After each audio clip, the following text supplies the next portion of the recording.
건국 이후에 첫 노동자로 일하신 분들 나이가 올해로 거의 90이 됩니다. 아, 그러겠네요. 그렇죠. 예. 이게 피땀 흘려서 본인 일분 자산 이거를 자손한테 조금 물려주는 거예요. 그런데 이게 50%나 상속세를 주니까 이렇습니다. 예를 들면 20억 되는 아파트를 물려주지 않습니까? 네. 그러면 10억을 현금으로 마련해서 세금으로 내야 되는 거예요. 근데 이 상속세라는 거는 이미 세금을 내면서 번 돈이잖아요. 그렇죠. 세금을 내면서 번 돈인데 이걸 내가 내 자녀나 뭐 내 가족한테 물려준다는 이유만으로 절반 가까이를 떼어준다?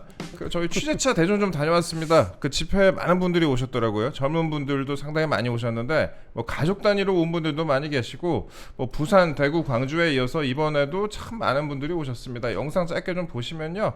예, 거의 뭐 몇만 명 정도 오신 그런 영상을 볼 수가 있습니다. 집회 주최 측에서는 20만 명 정도 왔다. 그리고 경찰 측에서는 뭐 한 18,000명, 17,000명 이렇게 얘기하는 것 같은데 그 중간 정도로 잡으면 어떨까 싶은 그 정도 규모가 많이 왔더라고요. 그래서 저희가 보면은 또 많은 분들이 이 집회에 참여한 영상, 지금 영상 나오는데 이렇게 많이 참여한 거 볼 수 있습니다. 저희 시청자 여러분들 중에서도 많은 분들 보셨을 것 같아요. 예. 굉장했습니다. 예. 대변인님도 영상 보셨죠? 예, 형 봤죠. 예. 서울 등에서도 또 많은 집회가 있기도 했는데 비슷하게 탄핵 반대 집회가. 예. 그렇습니다. 영상 이제 그 영상 나올 때마다 느낀 건데 그 전국의 장소 어디든지 가리지 않고요. 탄핵 반대 집회라 그러면 똑같은 그림이 나와요. 네. 그러니까 꽉 차 있는 발 디딜 틈 없는 네. 그런 이제 모습이 보여주고 있어가지고요. 특히 지난주 광주 같은 경우 대단했었죠. 네. 그리고 이번에 이어서 대전까지도 저렇게 꽉 차 있는 모습 보면서 대전 광주가 굉장히 중요합니다. 아, 그렇죠. 광주는 민주당의 텃밭이고 대전은 민심이 흔들릴 때 어디로 그렇죠. 가야 된다 방향을 잡아주는 곳인데 네. 그런 대전조차도 저렇게 탄핵 반대의 민심이 압도적으로 많았던 거. 특히 어디에 비해서 탄핵 찬성 집회에 비해서 제가 알기로는 탄핵 찬성 집회가요 경찰 추산으로 800명 정도 모였다고 하더라고요. 800명 정도. 그 바로 야. 옆에서 했었거든요. 그렇죠. 옆에 가셨었나요? 하는 줄도 몰랐어요, 사실. 아 그래요. 네. 그렇죠. 그러니까 1000명도 안 되는 규모죠. 그러니까 네. 비교를 하면 20분의 1 정도도 되지 않는 아주 소규모로 열렸다 그러는데 예. 탄핵 반대 열기가 얼마나 뜨거운지 계속 확인할 수 있는 그런 모습 같습니다. 예, 그렇습니다. 그 보면은 그 탄핵 찬성 집회 많이 왔고 탄핵 반대 집회는 경찰 추산은 800명 정도 왔다. 800명 정도. 800명 예. 정도 왔다고 하고 그 이재명 대표가 또 SNS에 안국역에 서울 안국역에서 이제 파면 촉구 집회 하는 거에 참여를 좀 독려하기도 했거든요. 홍보하기도 했는데 이게 안국역이 그러니까 헌법재판소 옆이잖아요. 그렇죠. 예. 그쪽에서 하는 거였는데 전국적으로 탄핵 찬성 집회는 상대적으로 좀 목소리가 시들했다. 그 인원의 차이가 나는 이유 뭐라고 생각하세요? 이게 이재명 대표가 직접 이제 집회 참석해달라 요청할 때는 크게 이제 하나밖에 없습니다. 본인이 쫄릴 때. 네. 어느 때가 가장 대표적이냐면 지난 11월이었죠. 네. 본인 선거법 위반 위증교사 관련돼 가지고 재판 선고 나올 때 그때 본인도 이렇게 직접 나서 가지고 와달라고 했었는데 그때도 10,000명이 조금 넘는 수준밖에 안 됐었어요. 그렇죠. 그래서 당 대표가 직접 이렇게 독려한데도 불구하고 출석 체크까지 한데도 불구하고 사람들이 모이지 않았다. 이게 굉장히 시사한 바가 크고요. 특히 지금 헌재가 굉장히 속도진화든가 형평성 문제가 있지 않습니까?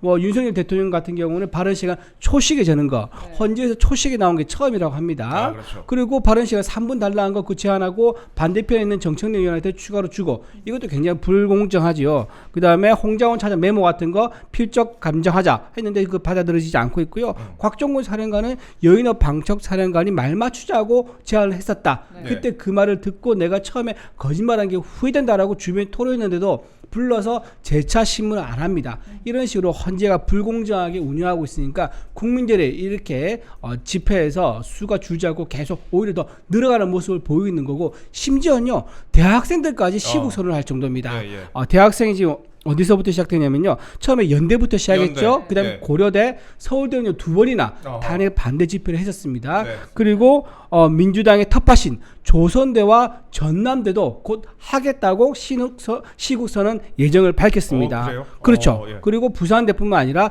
이화여대도 했었고요. 심지어는 이재명 대표가 나온 모교 중앙대에서도 탄핵 반대 시국선언을 한다고 밝히기도 했습니다. 좋아하는 사람도 거기 나왔는데. 아 그런가요? 예. 네.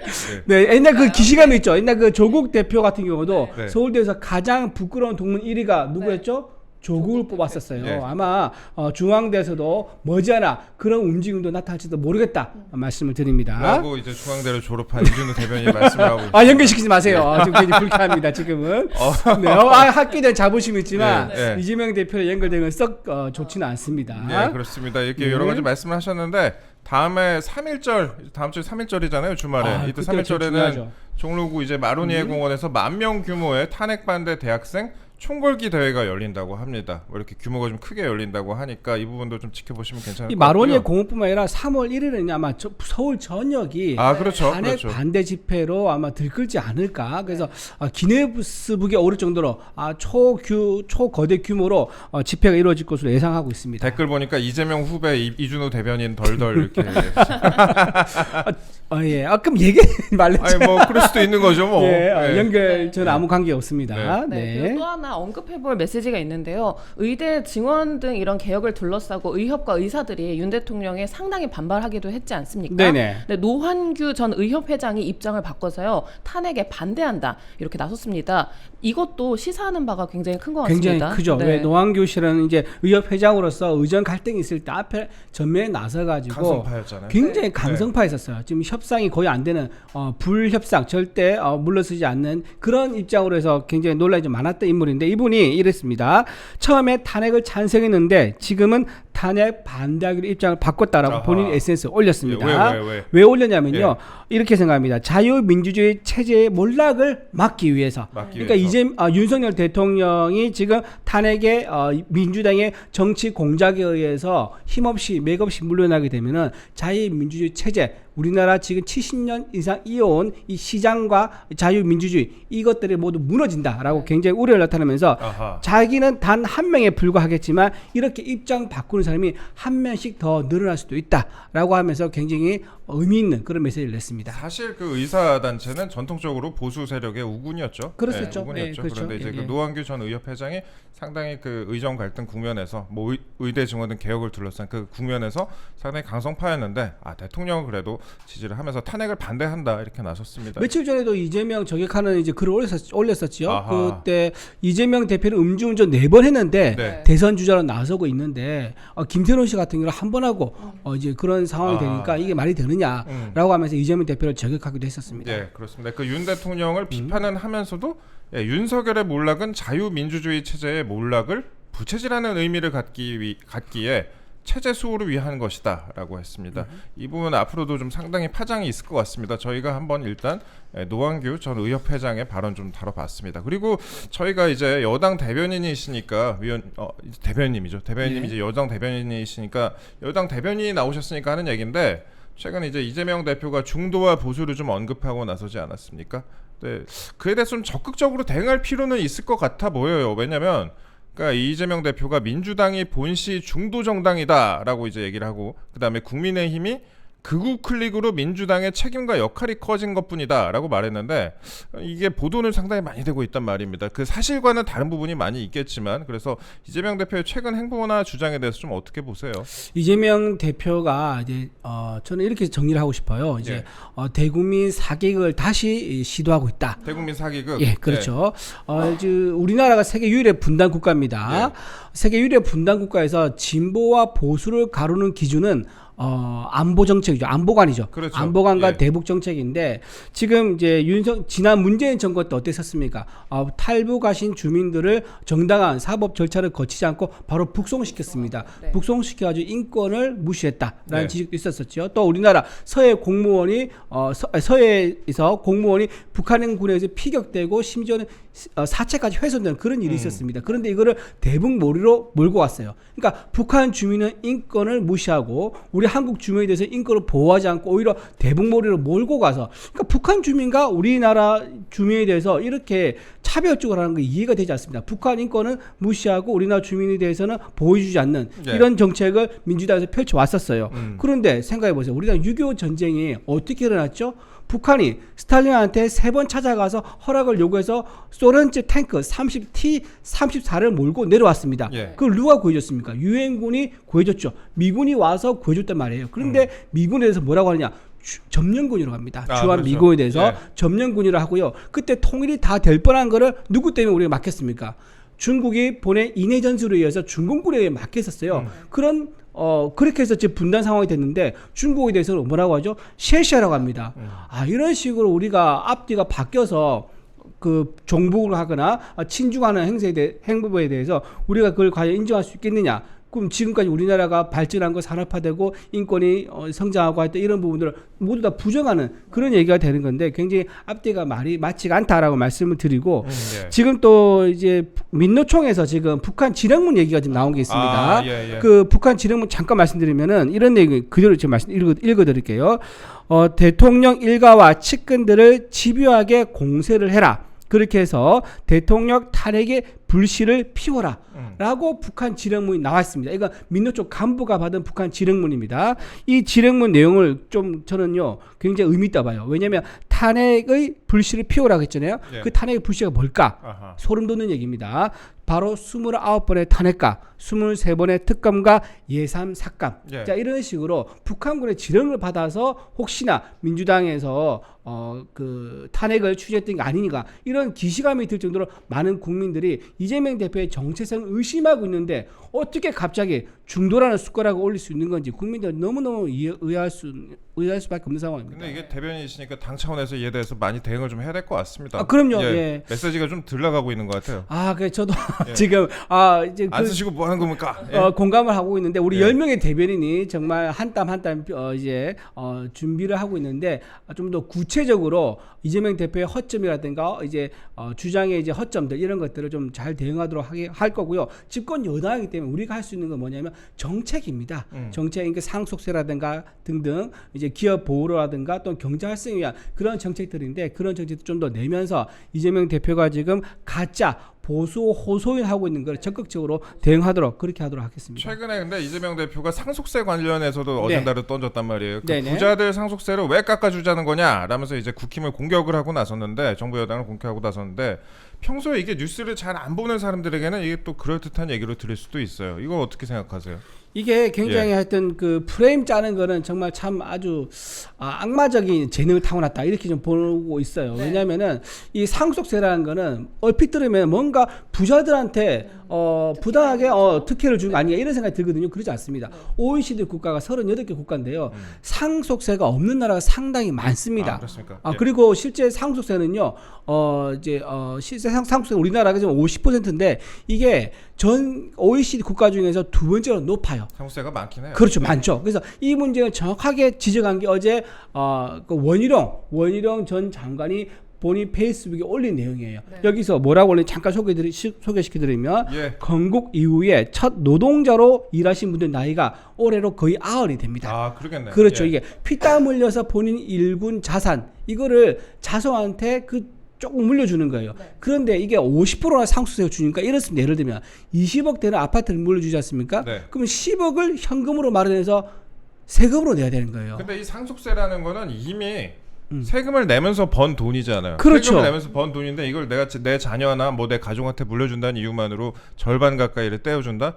이거는 여러 가지 좀 문제가 논란이 있을 수 있는 부분이고 그 부분에 대해서 여태까지 뭐 논란이 제기가 되었던 거 아니겠습니까? 그렇죠. 그러니까 자본주의의 기본 속성을 원장은 잘 말씀하셨는데 이게 기본적으로 자본주의는요 인간이 가지고 있는 본성을 인정하는 겁니다. 그러니까 즉 자생적 질서, 자생적으로 이루어진 시장에 대해서 최대한 개입을 하지 않고 자유롭게 놔두는 거거든요. 그렇게 해서 만든 자산을 시장에서 흘러가게 만들어야 되는데 흘러가지 못하게 그러니까 즉 상속 안 하게 막는 그런 역할을 오히려 상속세가 하고 있는 거예요. 네. 그래서 스웨덴이 2005년도에 상속세를 유지하다가 폐지했습니다. 자, 상속세 폐지한 거를 이 원유는 장관이 뭐라고 얘기냐면 스웨덴에서는 상속세를 폐지하고 자본 이득세를 도입해 가지고 그 부의 분배를 아주 매끄럽게 흘러가게 만들고 있다라고 정확하게 잘 집어줬습니다. 그렇게 네네. 이제 원희룡 캠프 출신 대변인께서 말씀을 하셨습니다. 근데 이 발언은 네. 우리가 한번 저도 보면서 느낀 건데 좀 이슈를 삼을 필요가 있겠다는 그런 생각이 들었어요. 이 상속세 부분은 많은 국민들이 공감하는 부분이고 뭐 재산이 많건 적건 간에 특히 이제 재산이 뭐 기업 같은 경우에도 기업이 이제 승계를 할 때 상속세를 너무 많이 내게 돼가지고 그 기업의 발전에 대해서도 좀 영향을 주는 그런 케이스가 많이 있지 않습니까? 그 기업 발전 예. 이거 참 중요합니다. 네. 경제 발전과 직결된 건데요. 아까 상속세가 50%를 했지 않습니까? 그렇죠, 근데 예. 만약에 기업 경영권 가지고 있는 사람이 물려받는다 이러면 60%를 내야 돼요. 네. 100억에 예를 들면 기업 가치가 있는 기업을 물려받았는데 60억을 세금으로 낸다 생각해 보세요. 40억 가지고 구멍가게 수준으로 확 몰락하는 거예요. 이러니까 경제가 돌아가지 않는 거고 회사가 문을 닫고 고용이 줄어드는 이런 또 부작용이 생기는 거예요. 그래서 독일하고 프랑스가 어떻게 하느냐? 기업 경영자가 상속 받잖아요. 그러면 네. 2년 제도로 해가지고 상속세를 바로 내지 않고 한참 나눠서 상당한 장시간을 거쳐서 세금을 낼 수 있도록 하는 제도를 유지하고 있고요. 또는 고용 유지를 해주는 조건으로 해가지고 세금을 확 낮춰주는 아하. 그런 제도도 유지하고 있습니다. 또 하나 독일에서는요 중소기업 같은 경우는 대단히 중소기업이 강한 데가 되게 많거든요. 그렇죠, 예. 중소기업 같은 경우는 세금을요 85%나 감면해 준다 어허. 합니다. 자, 예. 이런 식으로 기업이 활동할 수 있도록 그러니까 적극적으로 선대가 만든 창업에 대해서 인정해주고 거기에 대해서 고용을 창출하고 그 기업이 성장하고 경제에 피가 돌게 하는 이 기본 자체를 인정하는데 우리나라에서는 그를 이재명 대표는 특히 악마화시켜가지고 네. 나쁜 사람들 우리가 저 사람들의 부를 가져와야 된다 훔쳐와야 한다는 이런 갈라치기 정책을 쓰고 있는 데에서 굉장히 문제가 있다. 그 지점을 원장관이 잘 지적해줬다고 생각합니다. 우리나라에서 가장 부자라는 이재용 삼성전자 회장 같은 경우에도 그 이건희 회장의 재산을 상속받는 과정에서 그 세금을 낼 수가 없으니까 이거를 몇 년에 걸쳐서 분납하고 있는 그런 상황이에요. 세금이 너무 많으니까 뭐 그런 좀 상황이고 그러니까 또 우리나라 기업의 그 경쟁력이 약화되는 부분이 뭐 저희가 뭐 삼성을 케이스로 말씀을 드렸지만 그런 부분이 있으니까 젊은 층이 미국 중심만 투자를 하고 한국 증시는 좀 투자를 안 하고 있는 그런 상황이지 않습니까? 미장만 투자한다. 어제도 그렇죠. 기사 나왔더라고요. 그렇게 나왔는데 최근에 저는 그런 생각을 좀 해요. 여당 지지층이 좀 답답할 수도 있는 것 같은데 탄핵 대응은 탄핵 대응대로 최선을 다해서 하고 또 여당으로서 오히려 대통령의 복귀를 준비해서 정책적인 면에 선제적으로 어젠다를 선제적으로 대응을 할 수가 있는데 지금 여당이 두 가지 다 제대로 하고 있냐? 두 가지 중에 한 개라도 제대로 대응을 하고 있냐? 이런 따끔한 지적이 나오는 거 아니겠습니까? 그렇습니다. 그리고 권선동 원내대표님께서 네. 상속세 관련해서 이제 바로 반박하는 메시지를 내기는 했는데 네. 지금 좀 더 적극적으로 상속세 제도에 대해서 우리가 전향적으로 판단할 필요가 있다. 오세훈 시장도 이제 상속세 관련해서 메시지를 냈고요. 네. 원희룡 장관도 냈다. 아예 상속세 폐지하라는 아주 획기적인 방안을 냈는데 이런 것들이 전부 다 좀 당에서 그냥 어떤 그 후보군들이라든가 당에서 유력 정치인들이 말한 걸로 흘러 넘어간 게 아니라 네. 당에서 실제로 제도적으로 좀 추진되는 면이 있으면 좋겠습니다. 입법을 한다든지 관련 세미나를 연다든지 그래서 적극적으로 좀 이 집권 여당으로서 정책을 주도하는 모습을 보여야겠다라고 생각합니다. 예, 좋은 말씀 해주셨고요. 더 많은 분들이 좋은 말씀 들으실 수 있게 좋아요 이쯤에서 안 누르신 분들 계시면 한 번씩 눌러주시면 감사하겠습니다. 네, 헌재 관련 내용 간단히 좀 다룰게요. 여당에서 우리법 연구의 카르텔의 사법 독점을 해소하는 사법 개혁을 추진하겠다 이렇게 얘기를 했는데요. 네. 네. 그렇습니다. 지금 헌재의 이번 사건 계기로 해가지고 드러난 게 뭐냐면 우리법 연구의 카르텔입니다. 오동훈 공수처장부터가 우리법 연구의 소속이죠. 예. 자 수사기관부터 해서요. 그 다음에 이제 체포 영장 기관, 영장을 발부하는 기관, 그 법원이죠. 그리고 헌재, 그리고 국회 탄핵 소추 대리인단 이 네 군데의 기관이 전부 다 우리법 연구에 장악하고 있습니다. 네. 자 서부지법 같은 경우는요. 그 이순영 부장 판사죠. 체포영장 최초로 발부했었습니다. 근데 오동훈 공수처장이 처음에는 중앙지법에 갔었어요. 네. 중앙지법에 가서 통신영장과 압수영장을 신청했지만 예. 기각됐습니다. 네, 그걸 자, 저희가 잠시 후 2부에서 아주 그렇죠. 상세히 다루려고 좋습니다. 해요. 그럼 예, 제가 예. 빨리 넘어갈게요. 네. 자, 그렇게 서부지법에서 지금 몇 명의 이제 우리법 카르텔이 있었죠? 3명이 있었습니다. 예, 3명. 3명의 체포영장 발부한 판사, 그 다음에 재발부한 판사, 구속영장을 발부한 차은경 판사까지 3명이 서부지법에서 우리법 연구에 있었고요. 그 다음에 헌재에 가면 또 3명입니다. 문영배 재판관, 정계선, 이미선 이분들 중에는 창립 멤버도 있습니다. 이미선 재판 같은 경우 우리법 카르텔 창립 멤버죠. 그리고 문영배 재판 같은 경우는 이재명 대표와 호영호재하는 사이. 그리고 실제 나이가 한 살 적습니다. 그래서 이재명 대표한테 형이라 부른다 그러더라고요. 그런 분이 지금 재판관 헌재 대행 소장을 하고 있어가지고 재판을 주도를 하고 있습니다. 그리고 이제 LKB 대표를 할 수 있죠. 이분이 국회 탄핵 소추인의 공동 대표인데 이광범 변호사. 예. 이분이 바로 우리법 연구의 창립 멤버예요. 창립 멤버고 이분이 만들었던 LKB라는 법무법인이요. 문재인 정부 때 굉장히 잘 나갔습니다. 정부도요 법무법인을 쓰거든요. 고용을 하거든요.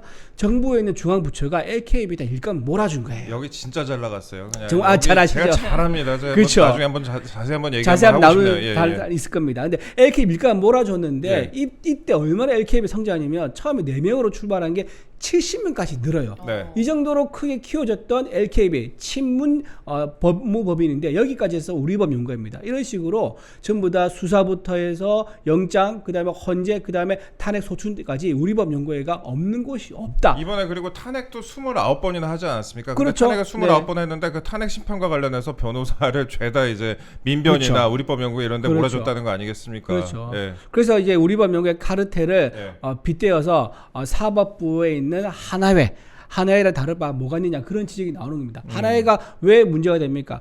군인은 국가와 나라를 위해서 존재한 거죠. 근데 지금 우리법 연구회가 어떤 식이죠? 나라와 민족 법과 양심인데 그러지 않고 우리법 연구회의 목적, 우리법 연구회가 어떤 진보 좌파의 어떤 목적을 달성하기 위해서 있는 게 아니냐. 그러니까 사법을 뛰어넘는 거죠. 그래서 조직의 어떤 일단 목적을 사조직의 목적을 위해서 존재한다는 그런 의혹을 받다 보니까는 계속 사법 제도가 형평성에 안 맞게 불공정하게 운영되고 있다는 지적이 나오는 겁니다. 저희가 헌재에 대해서 짧게 좀 얘기 나눴는데 공수처에 대해서도 좀 간단히 좀 그렇습니다. 저희가 다뤄야 될 것 같아요. 네. 공수처가 공수처 이제 민주당에서 공수처 관련된 법안을 내놨습니다. 이게 아침에 보도가 됐는데 네. 공수처가 윤석열 대통령을 체포 구속해 인신 확보에 성공한 뒤에 민주당이 그 네. 뒤에 민주당이 공수처 검사의 정년을 보장하고 조직 규모를 확대하는 내용의 법안을 발의를 했다. 야, 저는요 이거 이러니까 이렇게 나온다. 그렇죠. 예. 이게 야 너네가 인신구속 해줘, 체포만 해줘. 그러면 네. 우리가 너네한테 선물 큰 보따리 하나 줄게. 아하. 이런 거래가 있지 않느냐 의혹을 가질 수밖에 없는 거예요. 네. 자 공수처 관련된 농공행사가 아니냐. 그렇죠. 농공행사 예. 아니냐 이제 이걸 말씀드리는 건데 자 민주당의 전현희 의원입니다. 예. 전현희 의원이 공수처법 개정을 발의했는데 내용이 이렇습니다. 현재 인력 지원을 늘리는 안을 담았습니다. 현재 검사가 25명인데요. 개정안에는 그 검사를 50명으로 늘립니다. 50명으로. 그리고 공수처에 있는 검사들 임기를요 대폭 늘립니다. 원래는 3년씩에서 최장 12년 가게 되어 있습니다. 예. 근데 지금 개정안에는요 이걸 검찰청에 일하는 검사가 똑같이 63년까지 연장할 수 있도록 63세까지 지금 공수처가 그대로 63세, 간다는 63세까지 거예요? 갈 수 있도록 예. 그런 식으로 개정을 냈고요. 또 기소권도 대폭 확대해졌습니다. 예. 원래는요 대법원장이라든가 검찰 또 총장 판사들에 대해서만 기소권이 있었는데 이거를 다 할 수 있도록 그러니까 공수처가 수사한 건에 대해서는 모두 다 기소가 가능하도록 절대 반지를 끼워주는 제가 그런 좀 더 식이 말씀을 됩니다. 드리면은 대통령, 장관, 국회의원, 뭐 장성급 장교 같은 경우에는 이런 고위공직자 같은 경우에는 수사는 할 수 있지만 직접 기소는 할 수 없다. 그래서 이번에도 기소 자체는 검찰이 했잖아요. 윤 그렇죠. 대통령 같은 네. 경우에도. 근데 이거에 대해서 제한을 풀어버리겠다. 공수처가 수사하고 기소까지 할 수 있다. 그러면은 검찰에 대해서는 왜 수사권하고 기소권을 분리한다 이렇게 나오면서 공수처에 대해서는 왜 다 몰아주는 건지 이게 앞뒤가 좀 맞지 않잖아요. 인권의 옹호기관이라고 해가지고 공수처를 출범을 시켰는데 이게 앞뒤가 맞지 않는다 이런 지적이 나오고 그 다음에 공수처가 매년 200억씩 썼지 않습니까? 지금 네. 출범 이후에 200억씩 썼는데 이 조직을 검사를 25명에서 50명으로 늘린다. 그다음 뭐 수사관도 2배로 늘린다 이렇게 돼버리면 최소 그냥 중국식 계산을 우리가 해봐도 400억이잖아요. 400억씩 세금이 여러분의 세금이 이렇게 펑펑 터지고 있습니다. 아니 그러면 검찰이 또 하나 만든 거가 똑같은 거 아니겠습니까 이거는? 그렇죠. 일 못하는 검찰 심지어. 그렇죠. 예. 더군다나 가장 중요한 걸 아까 말씀드린 대통령 인신을 체포하고 난 이후에 예. 이 법안이 나왔다는 건데 그때 민주당에서 이런 얘기를 했습니다. 공수장을 불러가지고 총을 맞더라도 체포영장 집행해라. 그랬더니 공수장 이성윤. 이성윤 민주당 의원이 예. 그렇게 얘기했죠. 그랬더니 오동훈 공수장이 네 유념하겠습니다라고 했어요. 그때부터 짜고 치는 게 아니었겠느냐. 야 너네 무조건 체포해. 그러면 이 계좌가 통화시켜야죠. 너네 조직 키워주고 너네 일감 몰아주고 너네들 그 고난 기소권까지 몰아줄게라고 한 게 사전에 예의가 됐대 아닌가 하는 그런 지적을 피할 수 없는 그 거예요. 이성윤 의원하고 공수처는 또 인연이 있어요. 예전에 공수처에서 이성윤 의원에 대해서 지금 수사를 했었어요. 예전에 했었는데 그때 이성윤 의원이 공수처에 갈 때 어떻게 됐냐? 차를 제네시스 G90 있잖아요. G90 네. 그 관용차 그걸로 이제 픽업 서비스를 해줬습니다. 그 픽업 서비스를 그러니까 직접 태워갖고 리무진처럼 그냥 모셔다 드렸어요. 예, 그렇게 모셔다 드렸고 그 CCTV가 드러났고 개망신 당하지 않았습니까? 그렇죠, 그렇죠. 근데 그때 어떻게 공수처에서 그때 핑계를 댔었나? 원래 뭐 그 호송용 차량이 있는데 그 소나타거든요. 그 호송용 차량이 있는데 뒷문이 열리지가 않았고 어쩔 수 없이 이렇게 했다 이랬는데 그 뒷문 소나타 뒷문이 왜 안 열려요? 정말 변명이네. 궁색하게 예, 그런 변명을 댔었습니다. 아니 공수처 너무한 거 아닙니까? 이성윤 의원한테는 G90 리무진을 대주면서 대통령한테는 본고에 타가지고 데려오고 이게 뭐 한 겁니까 진짜? 그리고 그랬더니 이제 총을 맞아서라도 그러니까 예. 그러니까. 예, 그래서 지금 열받아서 국민의힘의 박준태 의원 열받아서 말 지사고요. 네. 어쨌든 이거 부당함을 지적하기 위해서 예. 국민의힘 박준태 의원이 지난 3일날 공수처 폐지 법안을 발의한 상태입니다. 예. 그래서 많은 법조인들이 지금 그 얘기를 했습니다. 기고문도 많이 올라왔는데 공수처가 가루가 될 날이 멀지 않았다 이런 얘기도 있었어요. 실제로 공수처가 보여준 그동안 많은 부당한 행태들, 불법 행위들, 수사권이 없는 거에 대한 전면적인 위법 이런 거에 대해서 아마도 정권이 바뀐다거나 또는 입법을 또는 의석수가 바뀐다 그러면 반드시 심판이 있지 않을까 생각됩니다. 저희가 잠시 후에 아주 자세히 말씀드릴 건데요. 그 비상계엄 수사 초기에 윤 대통령 등에 대한 압수수색 통신 체포영장을 서울중앙지법에 16건, 서울 동부지법에 1건 청구했다가 모두 기각당하자 그 뒤로는 서부지법에 영장을 청구해 발부받았다는 그런 영장 쇼핑 논란도 불거진 상태입니다. 그런 상태고 일단 압수수색 영장하고 통신 영장은 청구했는데 받지 못했다 이런 거를 이제 본인들도 인정을 하는 것 같고요. 그렇죠. 그랬더니 그거에 대해서 뭐 다른 사람들하고 같이 섞어갖고 했으니까 그거는 대통령에 대한 영장 청구가 아니다 이런 핑계를 대고 있는데 근데 그 이거는 거짓말이에요 완전히. 그 주진우 뒤에 나오신 주진우님, 윤상현 의원님이 몇 번을 공수처에 자료요구를 했는데 전 그때마다 영장 청구한 적 없다 이런 식으로 답을 했단 말이에요. 근데 영장 청구가 없다 그 의미가 뭡니까? 체포영장, 압수수색영장, 통신영장 다 포함돼 있어요. 그렇죠. 그렇게 답변하고 나서 지금 이제 증거가 나오니까 우리가 말한 거는 체포영장이다라고 발을 쓱 빼는 거 이건 허위 공문서 작성죄가 됩니다. 일단 권성동 원내대표도 기자들한테 이런 얘기를 했습니다. 내란죄 수사 권한이 없는 공수처가 영장을 입맛대로 쇼핑하고 국민 앞에서 거짓말로 이 사실을 은폐했다. 약간 그런 식이잖아요. 뭔가 너 햄버거집 갔어? 이렇게 물어봤는데 나 감자튀김 안 먹었어.